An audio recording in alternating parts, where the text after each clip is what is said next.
kalau jalannya maju. Ya, makanya semakin tinggi Pak. Semakin tinggi. Itu. Sehat. Ya, jadi tujuan bisnis ini nyari keberkahan. Ya. Yang dibangun sebenarnya dalam bisnis adalah peradaban, karakter, sifat. Ya. Kalau itu sudah dibangun mental, perusahaan itu akan tahan banting kok, tidak krisis apapun bisa melewati. Ya. Tapi ketika carinya keuntungan, habis perusahaan dalam sekejap. Ya. Nggak tahu jalannya ada aja. Ya. Ya, saya punya pengisian gas LPG 3 kilo. Yang saya bangun, ingat, ini tabung ini adalah titipan, isinya adalah titipan, jaga titipan ini secara amanah. Lakukan timbangan yang semestinya, sesuai dengan takaran. Jangan mengurangi setetes pun. Jadikan lantai ini sebagai sajadah, tabung ini sebagai tasbih, berzikir pada Allah supaya penggunanya selamat berkah. Niatkan dalam bisnis ini ada doa-doa untuk orang lain yang menikmatinya. Akhirnya timbulnya berkah selamat. Nah, alhamdulillah SPB kami itu terbaik tingkat nasional. Ya, dapat penghargaan. Akhirnya apa? Alokasinya lebih besar, ya, daripada yang lain. Itu kemudian yang SPBU pun kami lakukan sesuatu yang berbeda. Kok Pak Arden SPBU-nya beda? Ya iyalah, SPBU kan untungnya kecil. Ya, maka dilengkapi usaha-usaha yang lain, ada ATM, ada minimarket, ada apotek. Dan Masya Allah, itu UMKM yang ada di depan itu ada 30 UMKM itu bawa rezeki. Usaha jadi saya aman, tambah rame, ada banyak saudaranya. Multifungsi. Bisa membantu besok ya Pak? Besok. Iya dong. Kan ada tujuan besok Pak. Iya. Amin. Iya dong. Nah, itu efeknya. Iya, pasti saudara-saudara sekalian gitu. Iya. Nah, jadi kalau untuk teman-teman media apa nih usaha yang saya punya teman namanya anak Muhammadiyah namanya Sadam. Itu sampai sekarang udah usaha 5 tahun di rest area usaha serabi. Ya, usaha serabi. Saya tanya berapa sebulan? Pak, saya punya untung sehari 100.000 net bersih kali sebulan berarti kan 3 juta. 3 juta. Beliau punya 3 tempat. Udah dapat 9 juta. Serabi, Serabi. Bisa buka lapangan kerja. Bisa ambil serabinya Cibulan, kerjasama dan lain sebagainya. Ya, artinya dalam bisnis baru komponen-komponen yang lain harus inovasi, bisa beradaptasi dalam situasi apa. Saya pun nggak bisa jadi media, tapi saya bisa terakit orang media. Pasti Pak, pasti. Alhamdulillah. Oke, yang lain barangkali ada yang mau bertanya? Yang mau tanya. Bebas saja. Saya dulu Yang mau tanya tuh beres Bang. jadi gini Pak Haji, selain tadi kan saya sambil membayangkan karena jujur kan waktu dulu kebetulan saya diberikan tugas oleh kantor meliput ekonomi bisnis namanya. Jadi semua berita, semua usaha-usaha Pak Haji saya yang ekspor waktu dulu, termasuk depo, termasuk tenan-tenan yang di atas. Yeah. Jadi saya sambil membayangin lah bagaimana perjuangan dulu. Yeah. Tapi ada satu hal yang tidak boleh dilupakan oleh teman-teman di balik keberhasilan Pak Haji itu adalah yang harus dicatat adalah pertama adalah Pak Haji menjauhi zina, yang kedua adalah selalu sodako. Yang itu yang saya terapkan. Jujur Pak, waktu dulu juga saya sambil ini jujur saya juga kan pingin waktu dulu pernah kan di Pak Haji nelfon saya pernah usaha gorengan juga kan. Gorengan ya. Gorengan punya 2 roda modal 15 juta. Saya bayangkan karena memang seru, tapi karena memang pertama memang tidak punya bakat, kedua memang mungkin saya belum soleh, nggak tahu belum apa. Jadi memang yang saya pelajari Pak, jujur, Pak Yogi terus termasuk Pak Haji Tatang pernah sampai ada sumpah pocong apa-apanya. Saya lihat memang itu Pak yang harus digarisbawahi oleh rekan-rekan kalau ingin usaha, jauhi zina, harus sering sedekah, berbakti pada orang tua di balik tadi terobosan yang Haji saya mempelajari sangat itu Pak.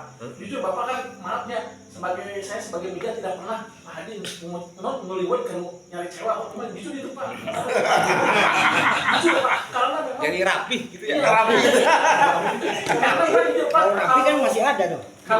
kalau memang kalau kita bermain zina itu disiksanya Bisa lebih cewek apa tanya itu Pak yang Haji membuat saya jujur Pak Haji yang dikejar-kejar. Ada yang Ayo, dikejar-kejar. terus Bapak termasuk Pak Tatang, karena saya juga kan waktu dulu pernah dekat sama Pak Tatang ketika dia di Sukanyupang ya Pak, waktu di Cetang itu bener itu saya dekat sempat ngobrol. Jadi teman-teman, jadi saya tadi kan sambil ngebayangin bagaimana beliau datang di Kuningan pertama kali, usaha yang kecil saya sering ngebantu zaman di apa yang di Siliwangi, terus termasuk Devo, termasuk semua saya karyawan yang pertama. Siapa saya tahu seperti ada yang sekarang buka Kang Dery buka itu ya, buka chicken semua, jadi apalah perjualan Pak Haji di Kuningan termasuk banyak lah. Jadi yang harus digarisbawahi itu, jadi rekan-rekan jauhi zina, sering aku karena waktu dulu Pak Haji kerja di Banjas, saya lihat nggak mau digaji kan dia. Saya itu yang benar-benar saya sangat benar-benar Pak Haji.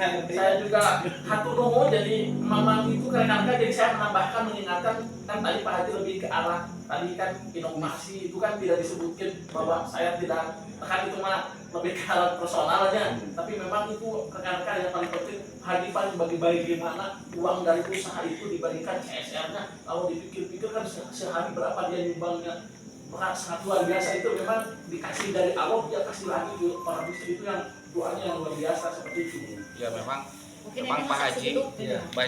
banyak orang yang menilai Pak Haji itu memang religius lah gitu. Tadi itu Di samping dermawan gitu. Mungkin itu ejawantah dari religius. Makanya tadi Pak Menang religi ya. diawali tadi doa untuk Palestina itu permintaan Pak Jalil mungkin atas instruksi Pak Haji gitu kan, mungkin ya. Jadi terima kasih Pak Haji, jadi setelah banyak memberikan contoh tadi usaha memang benar-benar usaha memang tidak semudah kita baik, apalagi itu kalau melihat latar belakang Pak Haji sendiri kan ada keluarga yang tidak pernah swasta kan, sukses di mobil gitu. Terus Pak Haji kan memang meskipun punya bakal di sana, tapi kan ketika masuk ke Kuningan dianggap hutan belantara, bagaimana menaklukkan Kuningan kan bisa sesukses ini kan sangat luar biasa gitu kalau menurut saya. Jadi pertanyaannya Ya, saya mau lebih mengingatkan ke teman-teman bahwa di balik kesuksesan Pak Haji itu ada hal tadi kan harus digawangi bahwa menjauhi zina, bertakwa dan berbakti pada orang tua. Itu yang harus. Abi lah bertanya lah, Abi bertanya lah. Ya, siap. Kan tadi digambarkan secara umum ya Pak Haji terkait bahwa ingin jadi sukses teh, jadi pengusaha sukses itu kan ada tahapan-tahapan dan strategi juga, dan juga tadi ada hal-hal yang harus diketahui oleh kita mungkin.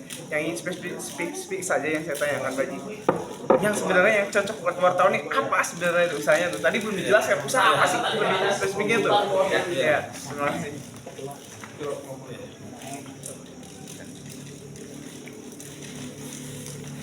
Ya, oke. Ya tadi Kang Agus terima kasih ya. Ya memang betul. Dalam bisnis itu ya tadi kita suksesnya Rasulullah ini kan sukses abadi ya.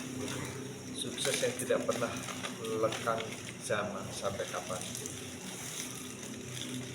Nah, artinya Rasulullah ini dikenal karena wataknya, karena karakternya, karena kejujurannya, karena amanahnya, karena kecerdasannya. Nah, itu yang kemudian ya nilai-nilai luhur tadi yang harus ditanamkan bersemayam. Karena apa? Begitu kita Allah ngasih rezeki, Allah maha baik, Allah Ar-Razak maha pemberi rezeki, ya rezeki ini tentunya sebagai amanah, jangan sampai dilencengkan untuk hal-hal yang menyesatkan ya. Tapi bagaimana rezeki ini menjadi kebaikan, menjadi berkah kembali. Itu. Nah, Kang Yan, memang apa bisnis buat wartawan? Artinya ada dua nih. Dalam bisnis ini harus fokus. Kalau mau besar, ya pilih salah satu agar kita bisa fokus. Tapi kalau karena saya yakin teman-teman PWI menulis itu bukan mencari nafkah tapi karena hobi. Ya, karena profesi, karena senang. Namanya orang senang susah. Dua-duanya. Nggak punya. Lebih baik, lebih baik menulis daripada nggak punya duit.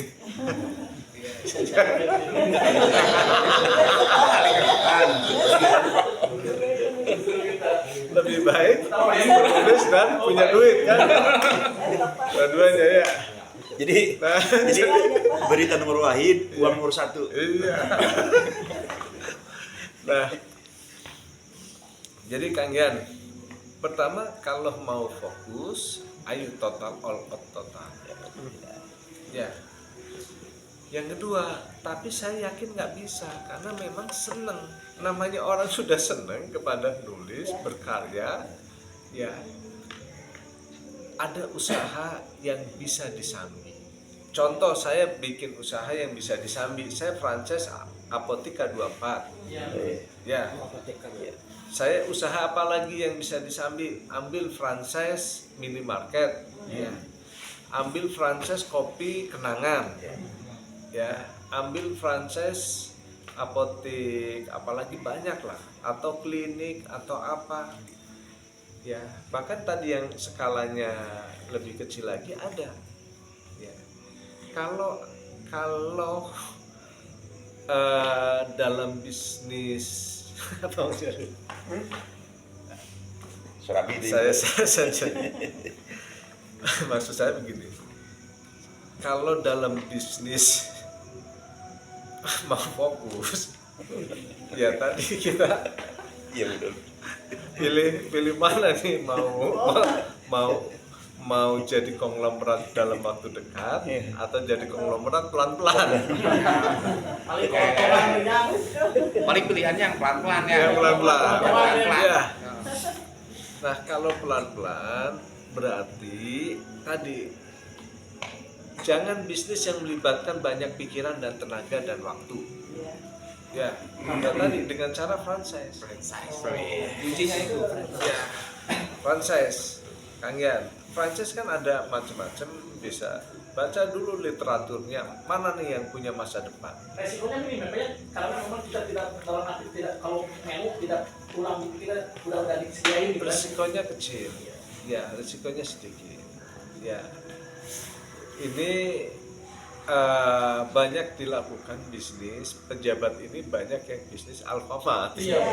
Ya, Punya positif ya Indomaret, ya. Positif. Kan tidak mengganggu pekerjaan, tidak mengganggu kan. Namanya orang punya warisan daripada tanahnya tidur, lebih baik bagaimana tanahnya supaya bekerja. Iya.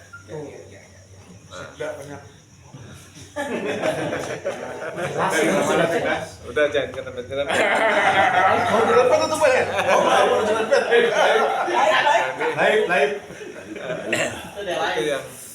Itu yang bisa franchise ya. Saya dengar kan ada es krim tuh ya, es krim. Oh iya. Mixu Termasuk ya. ya. Nah itu yang Alfamart cabangnya sekarang sudah ada 20.000 cabang Alfamart. Ya. Modalnya gede itu mah modalnya. Yang modal sesuai kita. Jadi kooperasiin aja semuanya di PWI. Nah. Di Alfamart 1 kan keren. Nah, Berapa ratus juta kan depositnya? kemudian yang pertanyaan kan yang cocok ya. Nanti Ya. Tapi saya Pak lebih masuk akal loh. ambil skala ya. Ya. Skala. Cocok disesuaikan dengan budget, ada pengecualian Tadi kan 50 di juta. 40 juta terus 50. lagi ayam sapi ATL kan 7 juta. Ya, kayak coba Bim Haji cerah Ya. aku mata. Nah, yang skala prioritas yang ada bakso ya. Sekarang kan ada franchise ayam apa bebek goreng Mas Budi ya. Ya. Mas Budi itu juga lagi tren. Waktu dulu ada ayam goreng sapi ATL. Ya, tapi sekali lagi tidak semua franchise juga sukses. Ya, ada berapa persen yang gagal, ada yang sukses. Nah, lihat trennya. mari kita harus teliti dalam mengambil keputusan ini mana nih yang punya masa depan. Perspektif. Contoh di Pertamina sendiri yang Petrashop juga kan ya tidak semuanya sukses. Iya, terus mahal Ya, juga. Petrashop ya. Itu padahal brand besar, brand nasional. Ya, kemudian Frances yang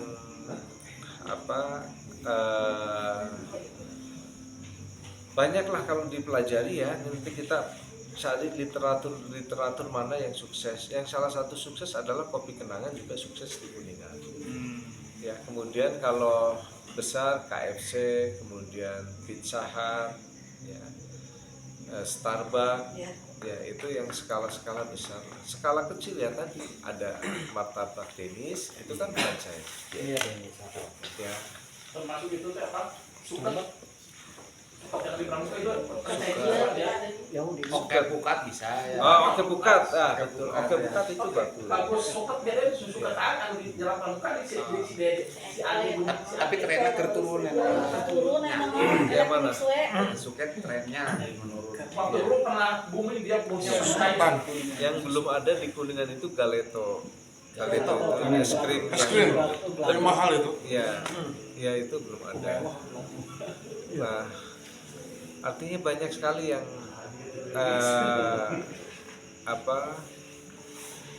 Nah, Princes yang rame lagi juga di bidang ekspedisi. Oh iya. Ya, itu kayak ekspedisi itu juga itu punya masa depan. Ya. Nah, kita ambil mamanya wilayah Kuningan, sebenarnya banyak. Kayak Telkomsel juga buka di dealer dan lain sebagainya. Ya, ini yang, nah, apakah sebenarnya paling aman itu dengan BUMN?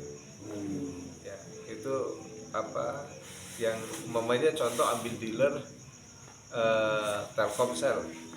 Ya, kalau saya bermitra dengan Pertamina itu jauh lebih aman.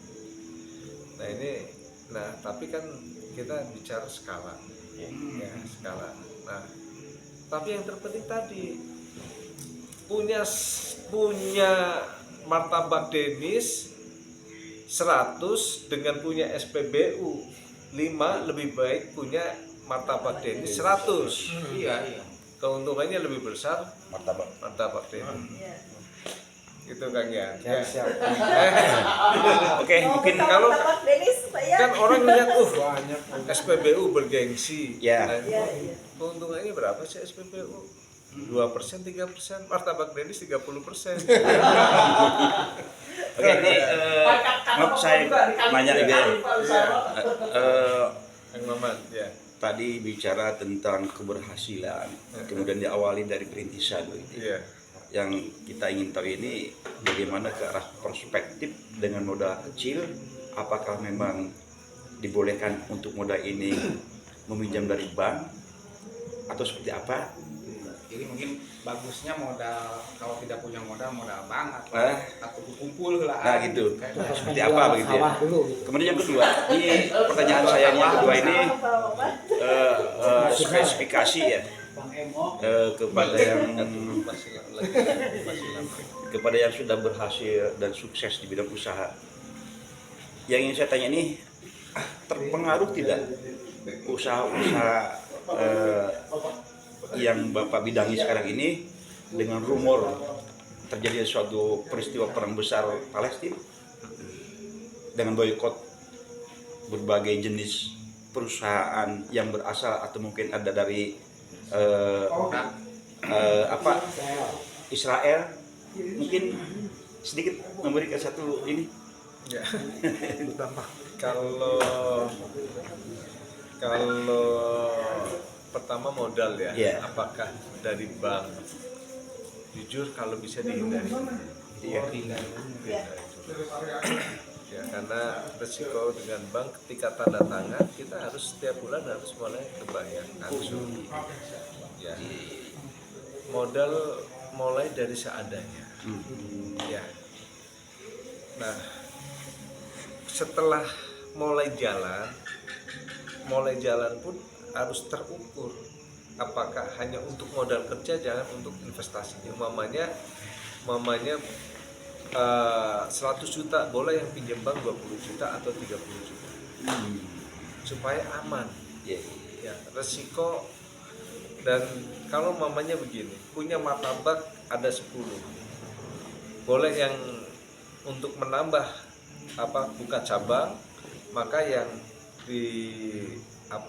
yang bayar kewajiban yang 3 atau 4. Jangan sampai semuanya untuk bayar bank semua. Nah, kalau untuk perang Palestina dan ya kalau memang produk Israel ya harus kita boikot kan. Jelas Israel ini kan penjajah, bertentangan dengan undang-undang. Dan ini menjadi keprihatinan kita semua. Saya juga mau kok dikirim ke Palestina sana bantu untuk jadi relawan, saya siap. Saya pikir teman-teman media juga siap. Biar kita meninggal di sana juga jadi syuhada. Iya. Ya, Betul. jangan pernah takut mati. Semuanya juga ini wajah-wajah akan mati semua. Pasti rusak. Pasti Ini Pak, wajah-wajah camat semua. pasti rusak dan mati nanti. Jadi kalau pengaruh terhadap itu sih tidak ya. Cuma memang perang Rusia Ukraina ini berdampak pada harga minyak dunia yang tinggi. Ya, memang karena apa? Terjadinya peperangan ini karena perebutan di bidang energi. Perebutan tentang wilayah, masalah pangan, masalah ekonomi dan ideologi. Nah, yang di Israel itu kan perebutan masalah perbatasan. Wilayah. Iya. Nah, untuk perluasan lain-lain banyak sangat konflik. Ya kita doakanlah agar Palestina Gaza merdeka ya. Iya, merdeka.